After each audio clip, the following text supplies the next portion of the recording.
to everyone out there. And let me turn this time over to Carol or yeah, Lisa. Is it Carol maybe who will do the intros? Thank you. Wonderful, wonderful. Yes, and just shy from the hour, we welcome you all here to World Futures Day. This session is hosted by Teach the Future and the Young Voices Network in partnership with the Millennial Project. World Futures Day is 24 hours of intergenerational conversations about the future, a space to involve young people in anticipating and influencing the future, both in and out of school. We are live on YouTube, and next up, we have our youth facilitator, Doris Wang Xing Yang. Doris is a recent economics and public health graduate from the National University of Singapore with a passion for design and entrepreneurship. As a community builder, she has initiated student entrepreneurship and product management communities on campus. Welcome. And joining her, we have Louis Pa. Louis founded a social enterprise, Crater, which is a learning consultancy focused on transformation of systems within schools. He's working to shift the focus of learning beyond school syllabi towards students' intrinsic interests and curiosities. His past works include supporting youth in discovering and defining their future career paths, as well as consultancy work with the Ministry of Education in Singapore regarding the classroom of the future. And with that, please take it away. Hello, hi everyone. Nice to see all of you. Thank you so much for the introduction. Doris is here with me. Doris can say hi to everyone too, Hello, hi everyone. Hope everyone so can hear me. are you okay to talk? Yeah, can. Great. So today's session, we will be doing it with a slight bit of interaction, but perhaps I'll start by setting out some context. So later on, I'll share with you a link to this Miro board where we'll be able to do some co-creation and discussion later. But for starters, I'll be going through some basic context. So with that, we can better know how to frame and scope our conversations later. So a slight bit of introduction. I think the TTF team already did a great job, but basically for me, I've been doing education-related work since 2015 in various social enterprises. I'll skip past my personal background. I don't think that's particularly interesting. You can find out more if you find me up on LinkedIn or something. But that one project I really want to talk about is this consultancy project I once did with the Ministry of Education in Singapore. And this project is called Classroom of the Future. It was such an aspirational project title. I was so excited just hearing the title alone, which got me to join the team. I think some of the folks on the call might have been colleagues or team members on this project. So welcome and nice to see you here again. There are a number of different findings we got from this project. Just so you know the background of this, we spent an entire year doing classroom observations. We spent a year doing those fish tank aquarium kind of observations from behind one-way glass to see what happens in classrooms. We got the chance as non-teachers and non-educators to try teaching some classes ourselves. We interviewed teachers and students. We even dressed up like students for a couple of days just to empathize with what students today feel like in school, whether we get punished for taking out our phones from our pockets. These are little things that we try to empathize with students for over a period of a year, followed with analysis of our findings and prototypes. There are a number of findings that came out, but the one that really got me started on this whole journey has been this one interview quote, which I've paraphrased here. But as a first career teacher, a teacher who came straight out of college and university into teaching, this teacher said that they have yet to apply their domain knowledge, whether it's in math or sciences, into an area outside of education. And in preparing for lessons, there's still a need to Google for examples of how math might be used in the real world. At the very beginning, when I heard this across many teachers, I was a little surprised because I grew up thinking that my teachers knew everything about math, knew everything about science. And if anyone knows, it would be them. But as I got older and I started working with teachers as my colleagues, I started to realize and empathize that there's no chances for them to really apply their domain knowledge into some kind of a real world industrial context. So it's really tough. And if we're talking about this as a context, and we're talking about the future, there seems possibly some kind of systemic gap, possibly. So that's something that started this whole rabbit hole of thinking about futures in education, right? So let me just zoom out a little bit. I'm gonna go through a couple of areas as we move into our discussion at the latter half of this session. The first half, we'll be talking quite a little bit about the past of education. I will definitely be cherry picking and zoning in on certain areas of our educational history. Then I'm going to be talking about the present, and we're going to have a more interactive, co-creative part in when we talk about the future. All right. For expectations for now, I am guessing that not everybody in this room today is very familiar with futures thinking and thinking about the futures. So I decided to just put down some expectations just so that we're all on the same page. First, being that there is a lot of ambiguity when we talk about the futures. It's inherent in the work of futures thinking. So embrace it. This is something that might be unfamiliar in an educational setting where we often want things to be very clear. In this case, there's going to be a lot of ambiguity. Second is to stay open-minded. None of what we are talking about is going to be set in stone. None of it is meant to be judgmental. It's meant to be exploratory. Third, we're looking at possibilities. We're going to be painting the future. So I know that as we think about possibilities and ideas for the future, a lot of thoughts may come into mind about what may not work and what might be obstacles. And I challenge or encourage you to think about these challenges as merely what becomes our to-do list in achieving a vision. So when we talk about visions of the future, there are often many things that might go wrong, but let those things that might go wrong become simply things that we have to plan for. And as we figure out what kind of future is worth working towards. Before I move into the history, I'm wondering, Doris, do you want to share anything with the others too in terms of framing them or your own experience thinking about futures? I think not too much to add on from after you, but I think it's just to really keep an open mind. I think the future has full of possibilities, potentials, and possible challenges as well. And I think that's good to keep in mind. Yeah. Cool. Definitely. At any point in time, if anyone has questions, please drop it into the chat. More than happy to hear other voices in the room. All right. So starting from the past, I'm going to look down into the 18th and 19th century. This is way earlier, many years, like 100 years back from where we are now. With this, I'm just going to start at around the point where we talk about the imperial era and colonialism. Not everyone here is from Singapore, but some of you may have experienced similar things. So in Singapore, we used to be part of the British colonies. And that was the era where the British has set up different colonies around the world, and industrialism was also picking up. People were building factories, they were doing international trade. One of the things we learn a lot in our history lessons in Singapore is the East India Company, who basically was responsible for a lot of work between the British and Singapore and the region.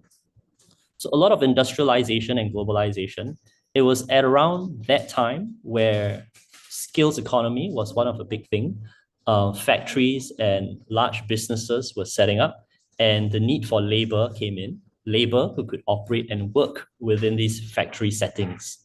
We have many people who have to fill up slots along factory lines to produce items, whether it is chairs, tables, machinery, and eventually as we move forward into history in the 1900s, start producing things like weapons for war, because that was the coming century of war. Around the 1900s, we had both the First and Second World War. And it is this period also that we experienced a lot of advancement in technologies. It is often said that war fuels technology, science, and development. And there were a lot of big changes and big improvements in our science and technology space within that period. The space era was started as a result of the post-World War II and Cold War and so on. So many new innovations started coming up. It was around this time where the early computers were also starting to be developed. So you can see how a lot of this era was a lot about picking up new skills in sciences, skills in mathematics, skills in literacy. And what that eventually fueled was a lot of innovation and technology development. Post-war, we had to find, as humanity, something else to occupy ourselves with. So we found economic competition as the next thing to devote our energies to. With science and technology, once again, we built devices, we built computers, we built better airplanes, better cars, better trains. And a lot of these things started to become the focal point of our global attention, of global economies. Globalization grew, and that was basically the new age where we were kind of trying to get a one-up on each other across countries on how do we get a stronger economy. Okay, and now it's where I start moving into education at the heart of it. It might come as a surprise for many. I think all of you may have heard of the PISA rankings.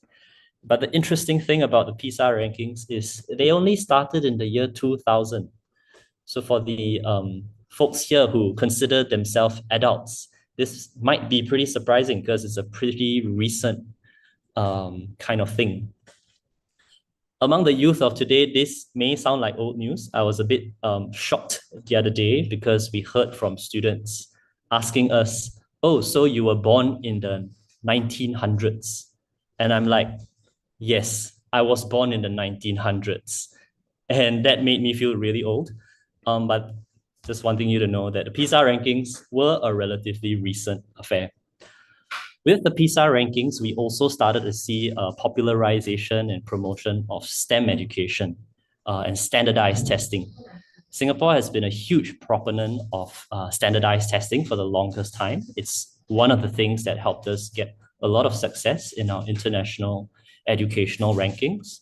And I think in the past 10, 15 years, even the US is starting to take lessons and see how they might adopt something called the Common Core, which I am aware has faced a lot of resistance in the US as well.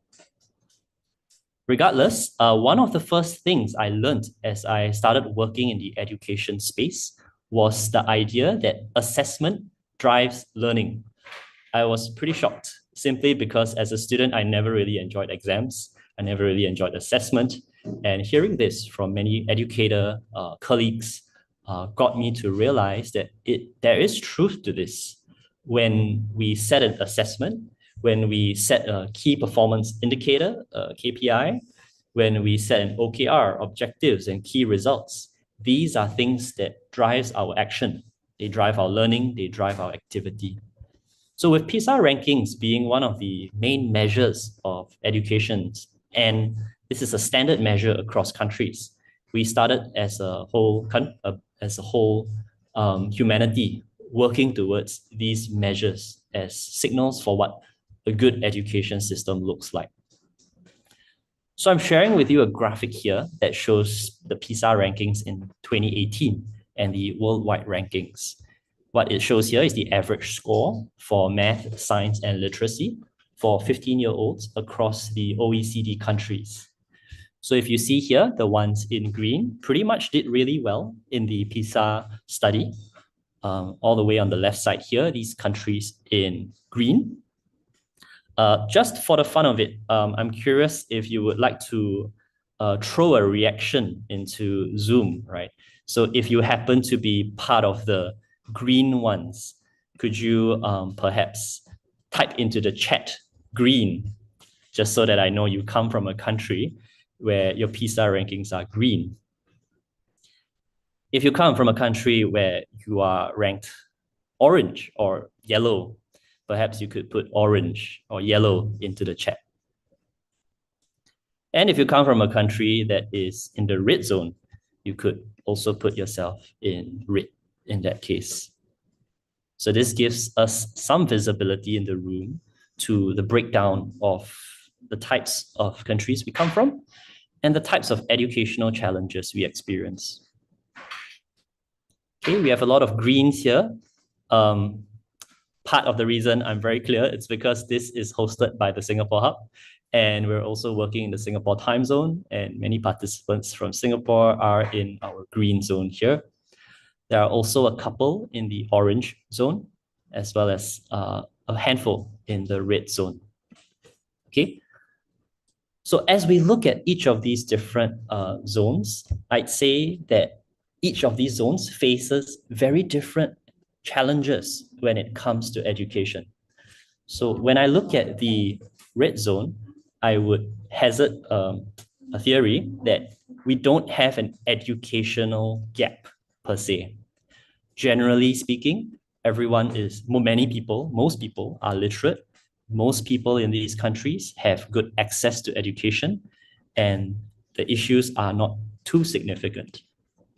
When I start looking at the countries in orange, I notice that many of these countries have globally renowned universities, globally renowned colleges. And one possible reason for being in the orange zone could be that these are large countries.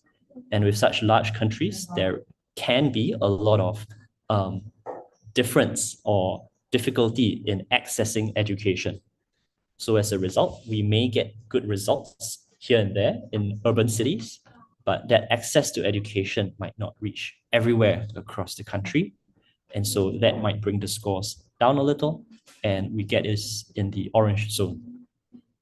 And as we look at the countries in red, we may have a little bit of struggle in terms of institutional public education that gets to reach everyone, and whether or not the standards meet a global expectation.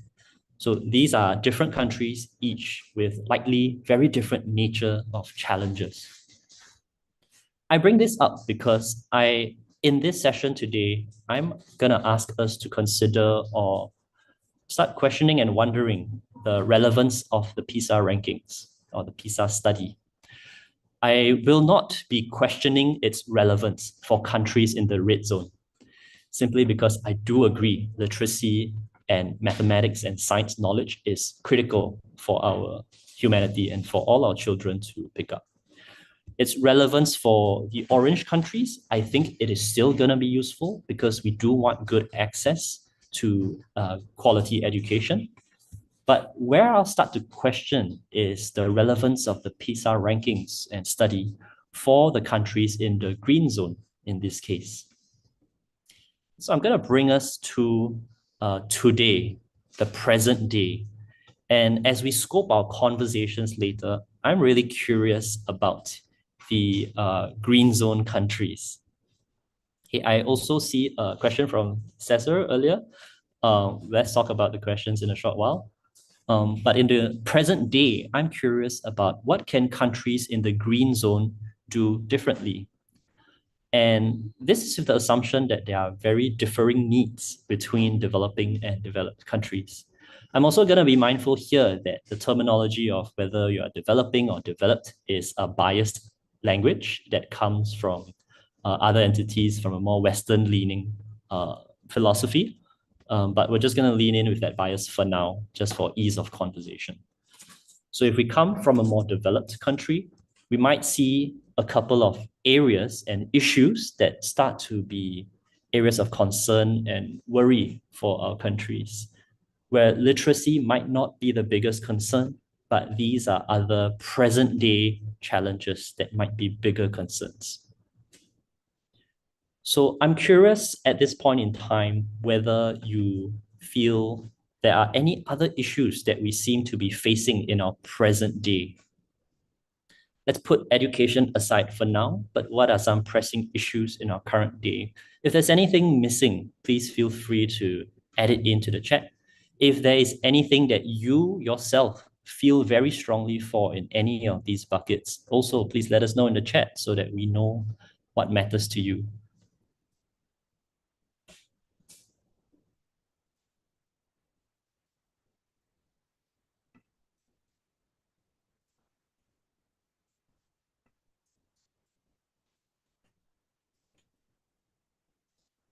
Anyone here?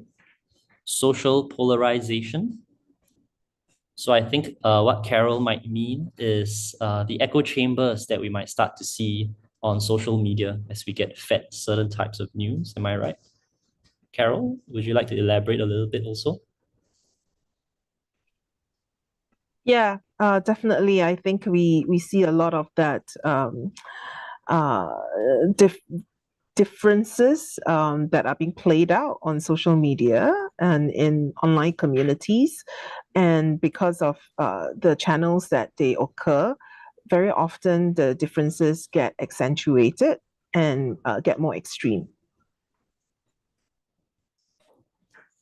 Right. Any other issues that you feel might be something you care about that we may not have mentioned here? Or if there's one of this that you feel very passionate about, you can type that in too, and I'd love to hear your voice about why this matters to you.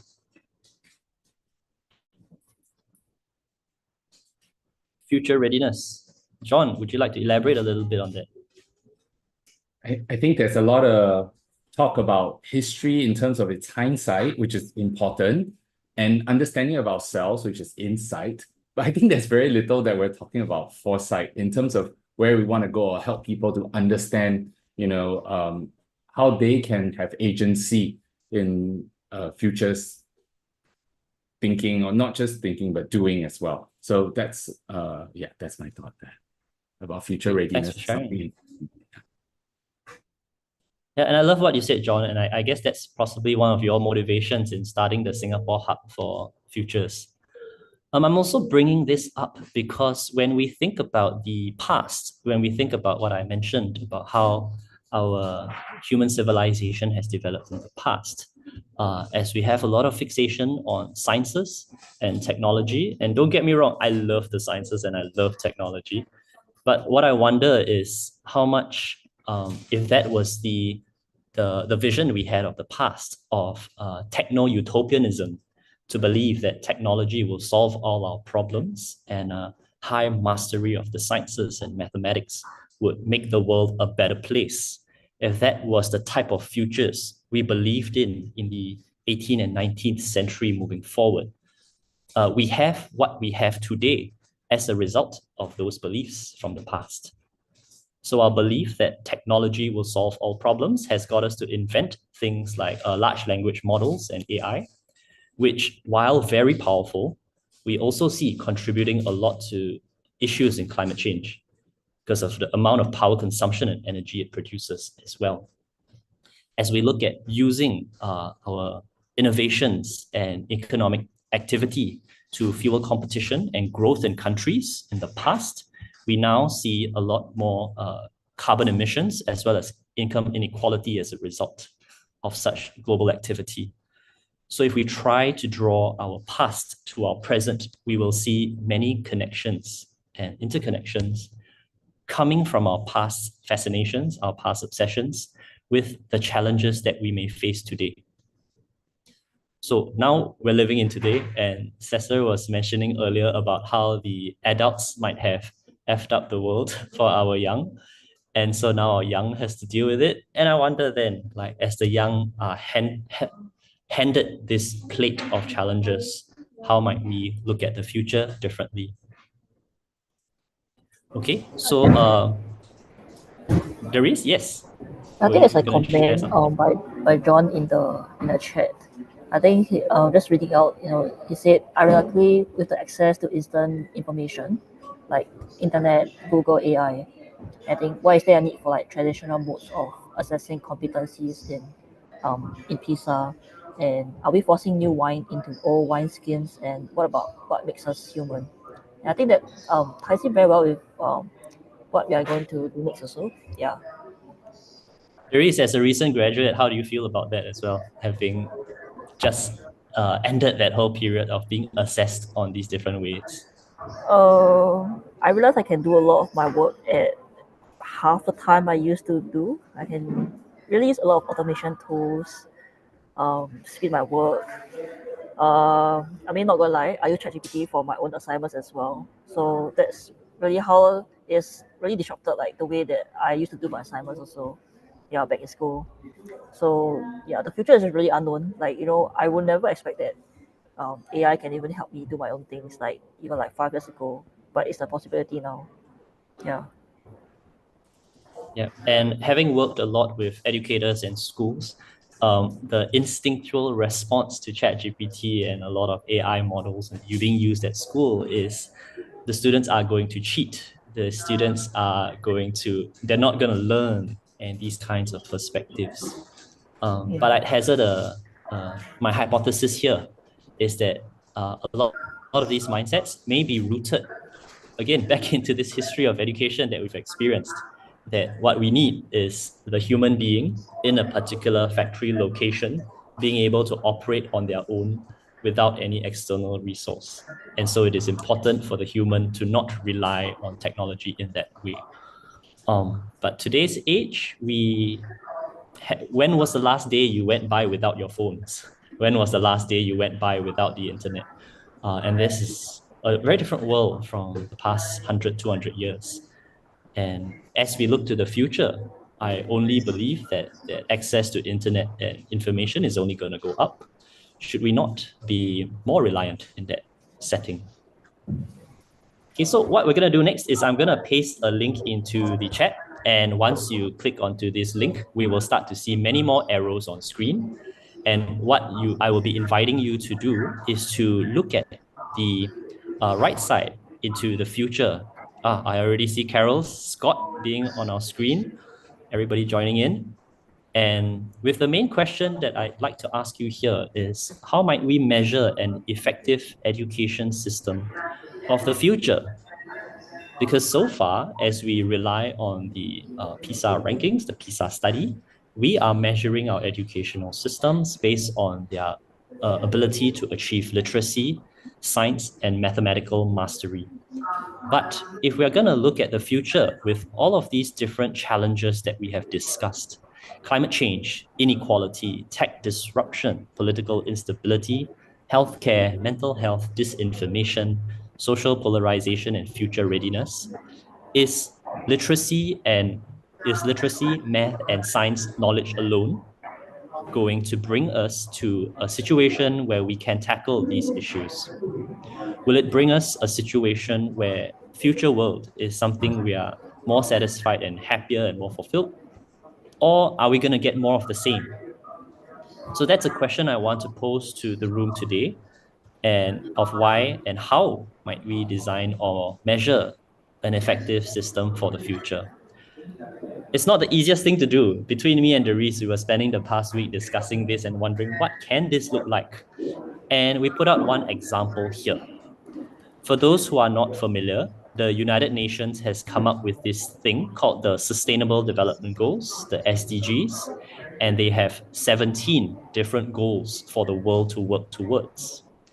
If we put math, science, and literacy out of the picture just for the time being and explore, what if our educational systems are measuring youth based on how much they contribute to these SDG efforts? Could that be a possible way we measure how effective different countries' SDGs or educational achievements might be? So, and I'm particularly going to scope it again for the green zone countries that we described earlier. So as we look at the countries like China, Singapore, Macau, Hong Kong, Canada, Finland, and so on, how might we look at them not so much by their ability to answer math and science questions well and master those subjects? How might we instead expect that they contribute more to the other countries in the world? Could that be a possible future? for another model of education achievement. So that is one of my samples. And I'm wondering if anyone would like to build on to this example here. Perhaps if we used SDGs as a way to measure educational achievement, what kind of other features do you think might exist? Feel free to take some of these yellow Post-it notes, copy and paste them to that row, and just drop in your thoughts on what kind of features do you think might exist there? What might lessons look like? What might assessments look like? What might projects look like? And how do we measure and test people? Again, we're just going to do this as an exploratory exercise. I would also welcome each of you to create a new row, a new note with a different concept. Perhaps you have another concept about how it's not about math and science, it's not about sustainable development goals, it's more about self-awareness. How might a future education system measure people based on their ability to be aware of themselves? Could we perhaps go on another track to measure instead about future readiness or something else? Or perhaps about curiosity. How do we measure that students have grown in their levels of curiosity? What I'm going to do is I'm going to put up a timer here for about, oh, I haven't upgraded, so I can't use the timer here. Let me just set it on my phone. I'm going to put up a timer for about 10 minutes.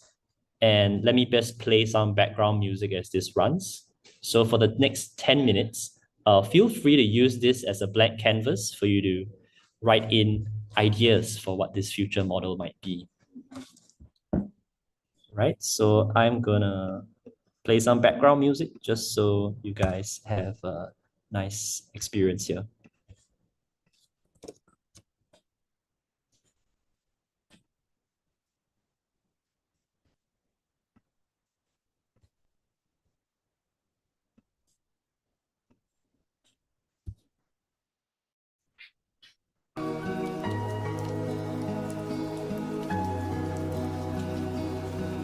You are welcome to also have discussions or call for inputs if you would like in this voice call too.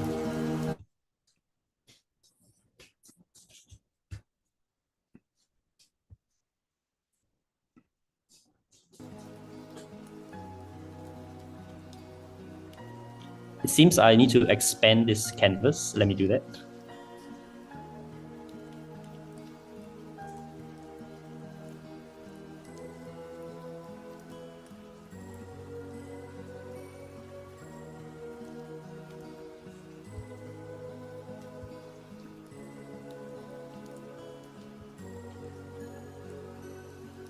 Stuck for some reason. Oh well.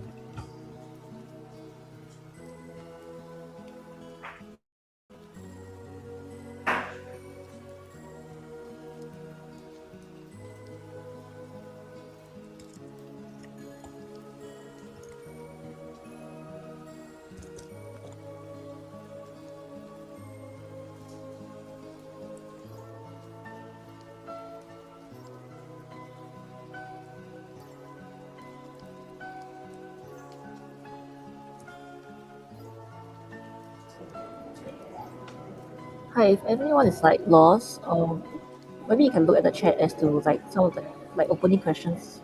Firstly, some questions that I have put in to get you like to think about how you might want your classroom in the future to look like, and how does that, and how do you think that can be measured also?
I just want to say that you guys are doing such a great job.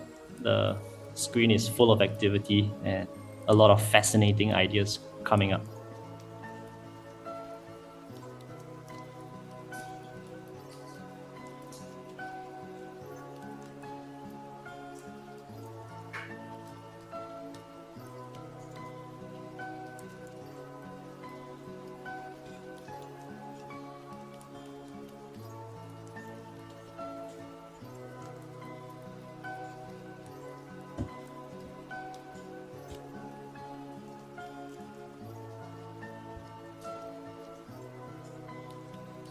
As each of you are fleshing out whatever materials that are there, just to give you a early foreshadowing warning, not warning, heads up, that I'll be inviting you guys to share whatever you've put up later on as well. So feel free to put more details in so we can have a better reference as we hear you speak later. And on that note, we're about past the halfway mark in 5 minutes. So in 5 minutes time, let's go through everything that everyone has come up with along the way.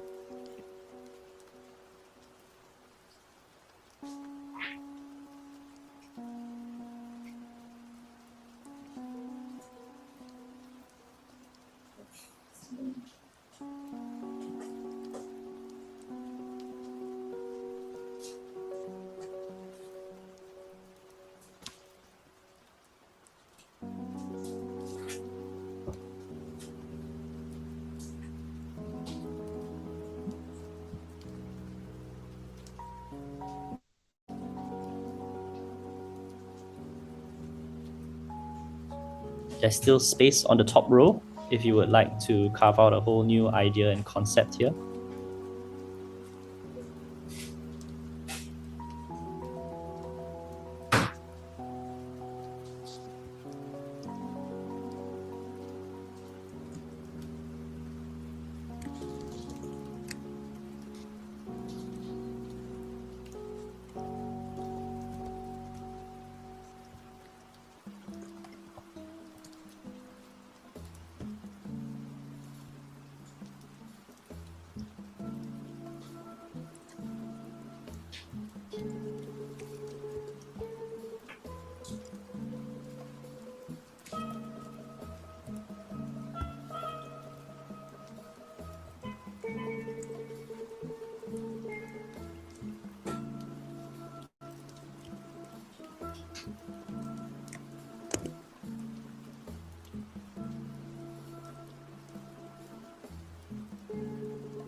We have about a quarter of the time left, about 2.5 minutes.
If you have a couple of post-its that come from you, you could do what some of us have done, which is to group them and put a certain color to them. So it's also easy to see which post-its belong to who.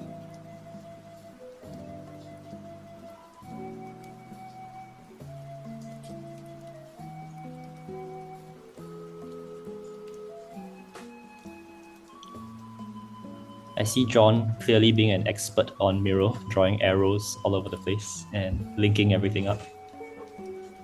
Let's just say I had a very bored time during COVID and played a lot of Miro. Masuk sudah tutup aurat. Girls pakai dengan activity.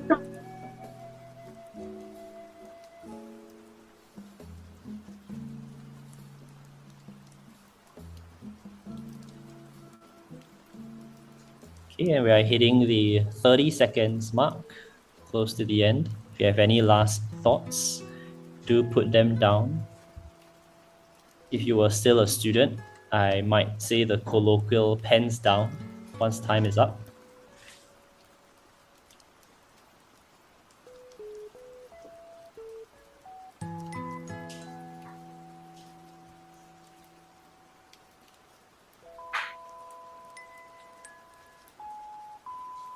Okay, great. Time's up. And let's go around to a round of sharing. So here on the top left, I see a couple of dark green post-its. I kind of recall this might have come from Carol. Is that right? Yep, that's right. That was mine. Please share. Okay, so I think that to some extent they are sort of interrelated. So maybe I'll start with the entrepreneur there first. It's not advocating for everyone to be an entrepreneur, although I do personally think that the Singapore education system as it is probably trains more people to be administrators and managers rather than be entrepreneurs. And I think as a country that we probably can do better if we have more people, more students, more youth with the entrepreneur there, with that spirit where, they can go and create something new. They can go and just be willing to try. And not being afraid of failure. So that's where I come from. And I think that, I remember that many of our forefathers in our earlier generations, many of them were entrepreneurs actually, or demonstrated a lot of entrepreneurial there in the kind of forward-looking, very progressive, very fearless kind of attitude and the spirit that they brought into building Singapore, right? So I hope that there's a way for us to continue that spirit that our forefathers had. And then the next point on changemaker education, I think that regardless of the age of the students, I hope to see that our education focuses more on, and this goes back a bit to what Caesar was mentioning just now in his previous presentation, right? Helping our students to care for the people around them, for the things around them, for even the news that they read, the current affairs, their family, maybe their school community even, starting from that. And then from the care to how they think about those issues, the problems, think up of solutions, and then want to do something about it. And then is there a way that we can measure how successful, I don't want to use the word successful, I think it's not right, but how well the development of a student is in terms of the impact that they are showing that they would like to create. So measuring education in a different way, because I remember that as a child that my parents would say things like, we would like you to become somebody who's useful to the society. So what does being useful to the society mean? And if that's my parents' way of, their aspiration for me, that's their kind of like yardstick for me in terms of success, right? So Great. Thanks for sharing that, Carol. And I just want to pick up a little bit on this change maker education. In Singapore schools, we already do teach about climate change as part of our geography syllabus. There is pretty good data and pretty up to date about the nature of challenges we face in climate change. The unfortunate thing I worry about is when such topics come into the classroom, questions that students ask would be things like, is this on the test? As compared to, is this out in the world and what can we do about it? It's more about, is this on the test? And I think that's something worth being mindful about, even as we try to shift this assessment. Yeah, I'm going to move to one chunk here. I'll go through it quickly because we only have about 15 minutes left for our session. Time flies when you're having fun. So I'll go through it quickly and invite more people to share later on. I'll put it very simply. How might we perhaps measure on students' level of curiosity and self-determination? Some things on my mind. Could we perhaps measure whether students continue doing their own learning after class, beyond the syllabus? How much non-syllabus based learning takes place out on the student's own accord? And how do we not over-optimize for it in the sense of how, if students are not doing enough, how can we push them to do more? It should be one of those things like watering a plant, right? You do what you can. If it doesn't grow, it doesn't grow. You might have to think about different fertilizer, might have to think about different water, but don't force it to grow where it doesn't naturally grow. And another simple, I guess, measure is perhaps at the end of every year, students should be measured on how much do you love learning? And if that number goes down, perhaps we should be a bit more worried. So that's something that came up for me. John, perhaps we can move over to you. There's a whole chunk here, so just mindful of time, you can go through it in brief. I'll go really quickly, but build off what Carol said about, is it useful? I think the predominant core narrative and metaphor below, I mean, if you're talking about Sohail Inayatula's CLA model, right? The whole point here is utilitarian value, and it stems back to Ken Robinson's talk about education and how we are treating everyone like batches. And also, I think what I wrote here was trying to be more human and less product-centric in our education, where we have batches of students that has to hit certain standard of learning, and then they have to, you know, so all these words are very industrial revolution, and instead of measuring, like, say, kindness factors that may lead to, you know, true teammate abilities, where those are the people you want to work with, not the guy who gets the highest grades, right? And then I just want to bring up two examples that anchor all this. Is the students at this school called Agora in the Netherlands decides their own curriculum.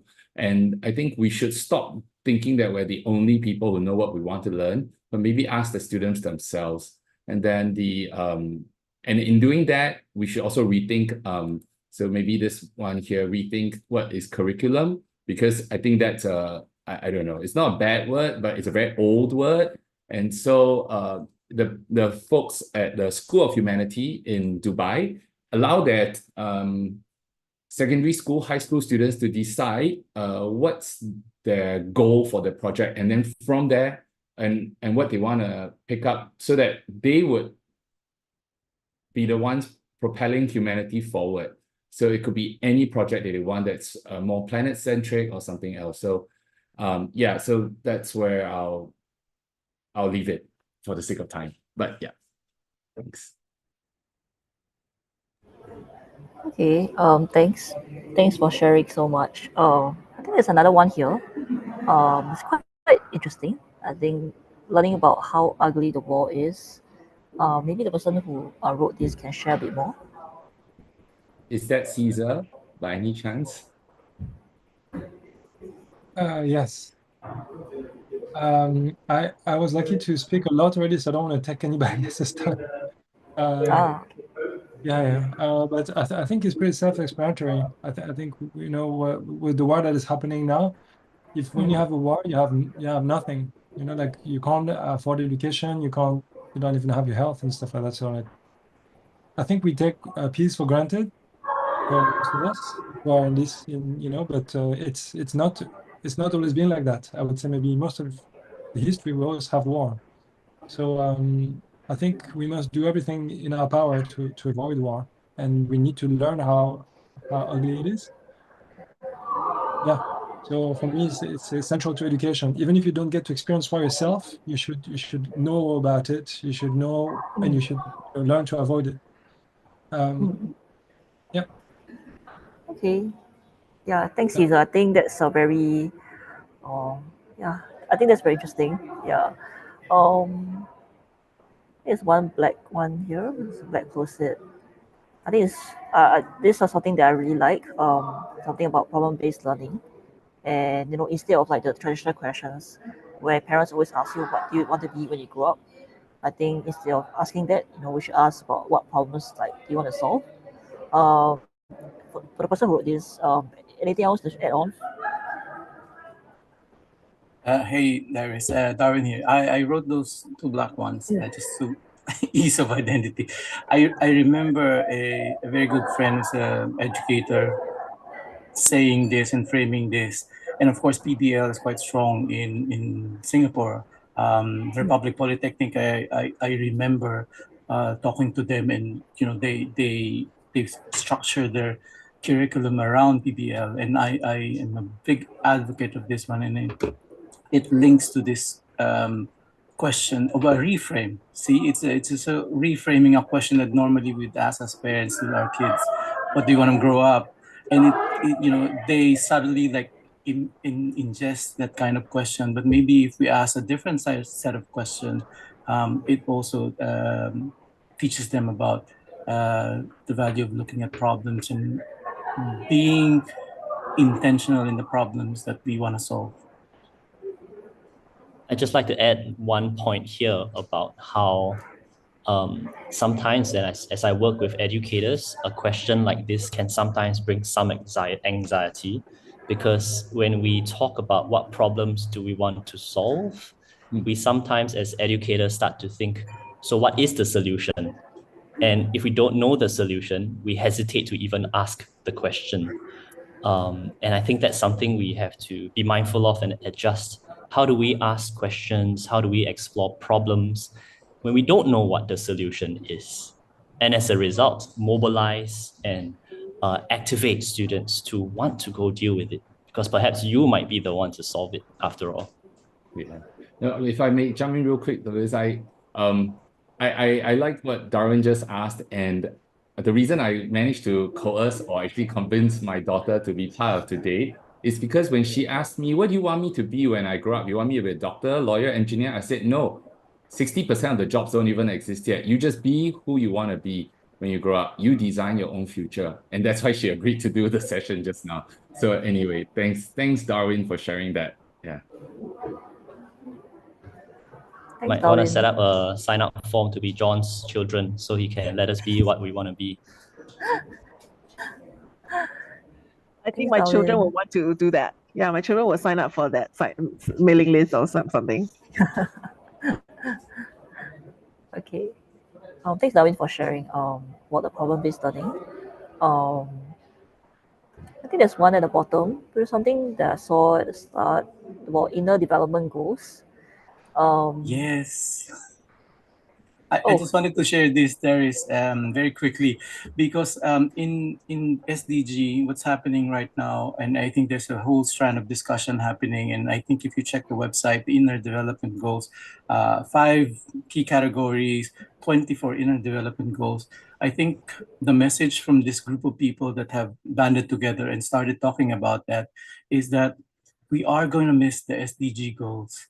And one of the key findings, or at least the ones that they've come up with, is that the SDG goals are too detached from the person. And we seem to be missing the point of, maybe not missing the point, but really more, I'm paraphrasing what I've sort of like learned from them, is that maybe if we bridge from the inner development goals to this sustainable development goals and make it more accessible. If you look at this, these are foundational to what makes us human, and empowers and gives us agency to act on things that are within our reach. The macros are great, the big SDG goals, but where you link the inner development goals to the SDG goals, maybe this is where we could have started. And I think that's the sort of like the reframe of this group of people that have been advocating for inner development goals. Darwin, just to check, are you the one who shared about this strand here? Where are you? With the inner development goals and the other. Yes, I have. The two yellow ones are other people, and I think they were reflecting and resonating with other inner development goals. And I think what you like when you explore and go into the rabbit hole, the IDGs, is that it's not cemented in stone. The 24 that are there, they're encouraging you to explore a bit more and find. And I think that's what those two yellow post-its represent. Others are reflecting and projecting on other IDGs. Yeah, that's right. So actually, the two others are added by me. I'm Hoyle. Hi, everyone. Then I find that what I was trying to add is a link to what Dan was sharing about the development goals. And along that line is this concept of like the input-based kind of for measurement. So not measuring just the outcome, right? But also have to look at what will lead to the good outcome, right? And inputs, even things like nutrition, right? I mean, nutrition is important from the third world countries' perspective of education. You can literally teach someone like no maths and language, but then if they don't have good nutrition, their brain development will be affected, right? And then they even other things like physical healthiness, sports. When you talk about STEM education or many education, sometimes we forget about, let's say, the physical body development, which actually also is very important. So there are a number of these inputs that is that will lead to potential good potential human development in general, right? And of course, things like curiosity, critical thinking, all these are the good core values and sort of sits between the input and input. So when I saw the point that was about inner development goals, then I think I made it broader to include those inputs to human development system that maybe it's better to track than just tracking the output. And interestingly, I think I saw Scott in the blue post-it at the top, sort of like expounding, connecting that one. And maybe you want to bring in Scott and maybe you just, I'm just assuming because I saw Scott's name hovering on the blue post-it at the top. So maybe you want to just pipe in and also like see whether it's a connection or a disconnect and maybe expounding a bit more on what you've written here. Wait, thank you. Yeah, I also just typed out my hot take about SDGs. I'm a very anti-SDG individual. They were not made with anyone except for some of the more elite Western nations in mind, and they were the regrets of a generation that has basically lost their shot. So we have a shot, and we need to do better. They're pretty unattainable. So aside from that, but I mean, also we have to be careful in some of our categorizations. This is important for education as well, that we don't diminish the complexity of our world, because what we're dealing with is, in complex problems, right? You can't use simple solutions because the problem becomes even more crazy. So you have to have a complex approach to thinking. So I would add that to my little blue note. My blue note basically is summed up as you need to build critical, value-oriented thinking beings. So critical is the key concept. We need people to be critical in not just, literacy is how can we redefine literacy so that it includes some of the critical thinking notions people have been researching. How do we add in value-based thinking and not just make everyone too afraid to talk about their values because they don't want to offend anyone else? Let's actually have this debate of values and really see where we can find true connections as humans from different parts of the world. And then, of course, adaptability, that goes into the whole not being afraid of failure, which was discussed either within the last hour or within the last 5 hours we've been here. It all kind of gets mixed up in my brain.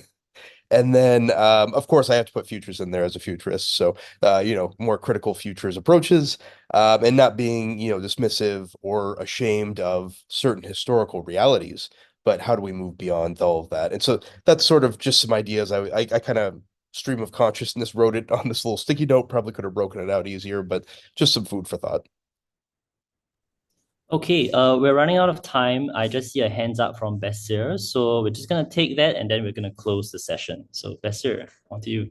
Thank you very much. Actually, on the points brought on, the distinguishing between literacy and critical thinking, perhaps the SDG goals were designed with the most idealist intentions, and but whenever we have lacking of transformation without the consensus building, so that consensus building and disruption was perhaps countered. So is it possible to get rid of the toxic minds and toxic industries and what have you? So I guess that has been the biggest hindrance. Yeah, over. Thank you. All right. So I think this is a really fascinating and lovely conversation we've been having. I would love to go on all day with all of you. But unfortunately, time is tight. We do want to save some time for our next session as well. So thank you so much, everybody. Thanks for having me and Darice on with you for